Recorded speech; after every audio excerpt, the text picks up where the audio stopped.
Halo semuanya. Kembali lagi di podcast Gelora Bercerita. Sebelumnya perkenalkan dulu, aku Deta. Dan aku Leander. Kali ini kita kedatangan tamu spesial nih. Boleh perkenalan dulu nama kalian siapa dan kalian dari kelas berapa nih? Halo semuanya, nama aku Franz, aku dari kelas 93. Halo semuanya, saya Anas dari kelas 92.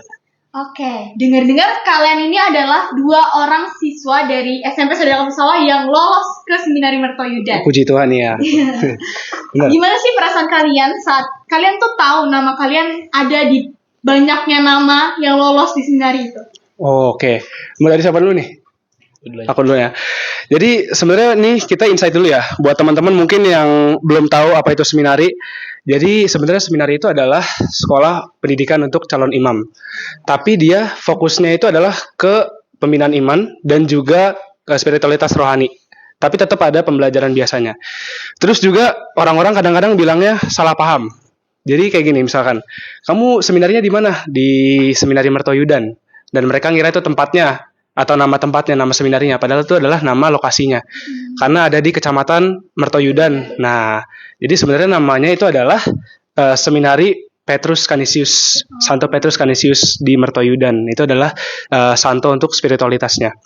Jadi sebenarnya perasaan aku nih sebagai murid di sini yang berhasil keterima, awalnya itu adalah aku nggak merasa ada hal yang positif. Ini nggak ini ya, nggak di expect kan. Awalnya itu bukan rasa seneng atau bangga, tapi ada 2 perasaan pertama yang sebenarnya itu merujuk ke hal yang sedikit negatif mungkin. Yang pertama itu adalah perasaan shock pastinya. Wah, masuk nih beneran gue masuk nih gitu. Terus yang kedua itu adalah perasaan khawatir. Khawatirnya itu adalah karena ya aku di sini itu udah menanamkan banyak banget nilai dari pertemanan aku, terus juga dari cara pola hidup aku yang udah kayak gini, nanti di sana pasti berubah. Tentu juga Anes juga berubah nanti, dan aku tuh ngerasanya apa ya? Khawatir itu tuh adalah suatu ketakutan yang harus aku lalui karena aku harus 4 tahun di sana, terus juga pasti ada banyak banget perubahan dari cara aku berkomunikasi, cara aku belajar, dan segala macamnya. Jadi itu adalah 2 hal pertama yang aku rasain, dan itu bukanlah hal yang bukanlah hal yang menurut aku positif. Tapi jangan salah ya, ini bukan untuk menakut-nakuti kalian yang mau masuk seminari. Jangan takut buat langkah lebih lanjut, karena ini adalah perasaan dari aku sendiri. Ini secara subjektif aja. Dari Anes gimana mungkin? Mungkin dari Kak Anes. Kalau dari saya sendiri sih mungkin nggak jauh beda dari Franz ya. Cuman paling pas pertama kali lebih ke arah kayak nggak expect bakal keterima sih. Soalnya dari pas wawancara di sana juga ada banyak kayak blundernya lah. Jadi kayak misalnya pas doa tiba-tiba ngeblank atau gimana. Terus juga sama kayak Franz, kayak khawatir nanti kalau saya nanti hidup di situ gimana, terus apalagi harus mencari teman baru, beradaptasi lingkungan sama mungkin kultur yang ada di sana gitu. Paling itu aja sih. Oke, berarti lebih shock dan khawatir nanti ke depannya gimana ya di situ ya. Oke. Iya. Aku mau nanya juga dong, reaksi kakak-kakak ini pas pertama kali tahu kalau kakak-kakak kepilih nih. Itu kakak-kakak nebak gak sih kalian bakal kepilih? Atau malah kayak pas awal-awal daftar gitu ya? itu pesimis? Sebenarnya sudah expect sih.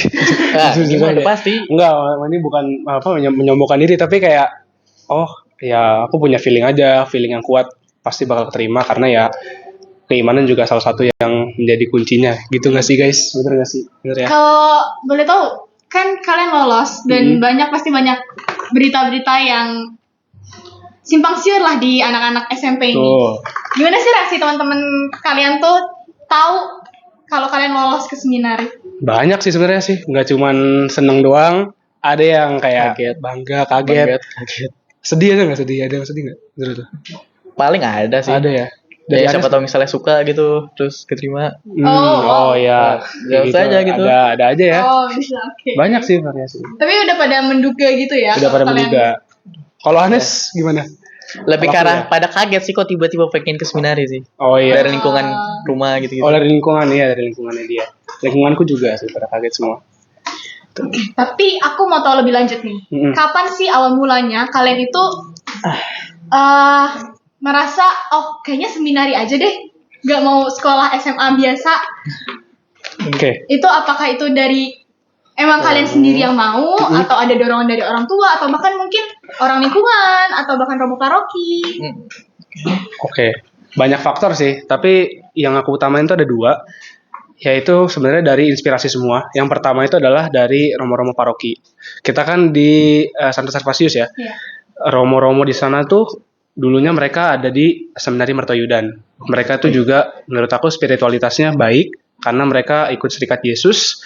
Terus ngelihat cara pelayanannya di gereja itu juga mulia banget untuk Tuhan. Jadi aku juga terinspirasi dari mereka. Terus kalau yang kedua itu inspirasinya adalah dari anak-anak seminaris sendiri. Jadi mereka itu dulu sempat promosi ke Kampung Sawah. Contohnya tuh waktu aku ada acara misdinar, aku datang ke Pondok Damai, Panti Asuhan Pondok Damai untuk ngelakuin ngikutin promosi mereka. Itu sebenarnya dari WB sih. Tapi kan itu juga seminari ya. Iya. Dan aku ngeliat, setelah aku tahu seminari itu apa, aku cari-cari tentang seminari-seminari yang lain. Ternyata ketemu seminari tertua di Indonesia, berdiri tahun 1912, Mertoyudan, di Mertoyudan. Dan itu adalah pertama kali aku ngelihat hal itu, terus orang tua juga ngedukung pastinya. Ini dekat sama kampung halaman kita, kan kampung aku di Purworejo. Dan itu dekat sama kampung eyang aku juga. Jadinya ya kebetulan banget gitu kan bisa tempatnya. Iya, gue juga ya. Itu sih. Kalau dari Anis gimana? Kalau alasan aku pertama kali ke seminar sih mungkin nggak kayak Frans ya. Cuman awal pengen jadi Romo sih awalnya sebenarnya dari TK, ya kan. Cuman Sama ya. iya, cuman pas mulai SD udah mulai hilang. Terus pas mulai SMP tuh sempat balik lagi mungkin karena sempat terinspirasi dari romo-romo yang sempat datang, sama mungkin tujuan awalnya sebenarnya nggak benar-benar pengen jadi romo sih. Cuman pas ke seminar tuh awal pengen jadi, ya bisa dibilang kayak mencari jati diri lah. Terus juga milih di Mertoyudan karena kebetulan rumah nenek saya tuh nggak jauh dari sana sih, sekitar 1 kiloan. Udah beda lagi berarti. Iya. Deket banget ya. Berarti lebih ke mencari tahu sendiri apa itu Mertoyudan dan terinspirasi dari banyak orang juga ya, berarti awal mulanya. Aku mau tahu dong, rangkaian tes-tes di sana kayak gimana sih? Terus menurut kakak-kakak nih ada gak sih tes-tes yang sulit banget gitu Ada loh? fisik. Ada nih. Oke, pertama ya. Ada. Kemarin itu kita tes Akademik di dulu nggak tuh? akademik dulu. Ya, Tapi akademik dulu. kita di bulan apa tesnya? Oktober November nggak sih? Oktober atau November kemarin Iya, tahun 2025. Tesnya itu ada banyak, tapi yang kita fokusin itu ada akademik sama non akademik ya. Iya. Yang pertama itu tes akademik, tes tertulis itu kayak kita mau tes mata pelajaran. Ada berapa ya kalau nggak salah? Dua. Matematika bahasa Indonesia dong. Bukan bahasa Inggris juga ada? Nggak, bahasa Inggris nggak dapat. Oh nggak dapat ya? Nggak, Berarti bahasa ada Indonesia. matematika, bahasa Indonesia. Iya. Itu tes tertulis. Sebenarnya sih materi dari kelas 7 sampai kelas 9 basic lah ya. Tapi ada beberapa yang kesusahan dan menurut aku levelnya masih gimana gitu. Iya, Anes gimana levelnya? Kalau pas ujian tertulis sih masih bisa dibilang masih lumayan gampang. Masih gampang. Jujur ya. Terus hari keduanya Kedua, nah, itu ada wawancara sama tes fisik. tes psikologis dulu. Psikologi Dulu. Nah, yang paling repot itu sebenarnya tes psikologis sama wawancara. Karena mereka iya, itu ini bukan susah tapi repot ya, karena mereka tuh harus keliling-keliling seminari. Iya. Kan luas banget ya tempatnya ya. Iya. Berapa hektar gitu. Kita harus keliling-keliling nyari-nyari guru, nyari-nyari romo buat wawancara sana kemari. Terus juga tes psikotesnya itu dia nggak pendek, dia panjang banget. Dia ada tes untuk 10 menit. tes kayak tes IQ. Oh iya. Terus tes kita suruh gambar. Kita dikasih kalimat, kita suruh gambar dan berdasarkan apa yang dikasih tahu. Misalkan kalimatnya tentang buatlah sebuah gambar tentang suatu pohon, tapi pohon itu enggak tertulis di dalam hal-hal berikut. Jadi dikasih list pohon-pohon, kita harus gambar suatu pohon yang enggak tertulis di list itu. Gimana tuh? Mikirnya susah. Misalkan di list itu ada pohon apel, di list itu ada pohon mangga dan pohon yang secara umum kita tahu gitu. Tapi kita disuruh gambar yang ada di luar itu. Nah, itu emang benar-benar mengasah otak. Terus durasinya juga nggak pendek. Itu bisa kemarin kalau nggak salah 3 jam kita tes di situ ya. Oh iya, 3 jam. 3 jam itu psikotes. Belum juga ada tes kepribadian. Kepribadian, iya. Kepribadiannya itu 2 kali. dan itu banyak banget soalnya. 100 lebih. Ya, banyak banget 100 lebih soalnya. Iya. Dan ya kita harus jawab jujur dan juga banyak banget yang mungkin kesusahan jawabnya karena emang dia harus ada kata-kata yang susah juga. Gitu. Yang enggak apa ya? Yang enggak disadari lazim. juga kadang. Iya. Itu yang hari kedua wawancara sama apa namanya? Tadi psikotes. Psikotes, ya. Yang hari ketiga itu adalah tes fisik. Tes fisiknya itu kita lari, namanya bip test. Ya, bip test. Ini BTW kita spill ininya ya Semuanya, iya. rangkaian tesnya ya lama-lama ya, tapi nggak apa-apa sih. Ini buat kalian juga prepare. Persiapan juga. Siapa tahu ada yang mau ikut jejak kalian. Tes fisiknya bip test kalian cari sendiri itu apa? Nanti banyak banget videonya, contoh-contohnya. Terus juga ya habis itu kita selesai, tapi tes fisiknya itu juga lumayan lama karena gilirannya banyak, gitu kan. Tapi menurut kita yang paling susah itu apa? Apa ya? Kalau aku sih fisik sih. Fisik, oke. Kalau aku ya tadi yang hari kedua wawancara sama ini. Iya. Karena itu bikin capek banget. Keliling seminari nyari-nyari guru sama apa namanya?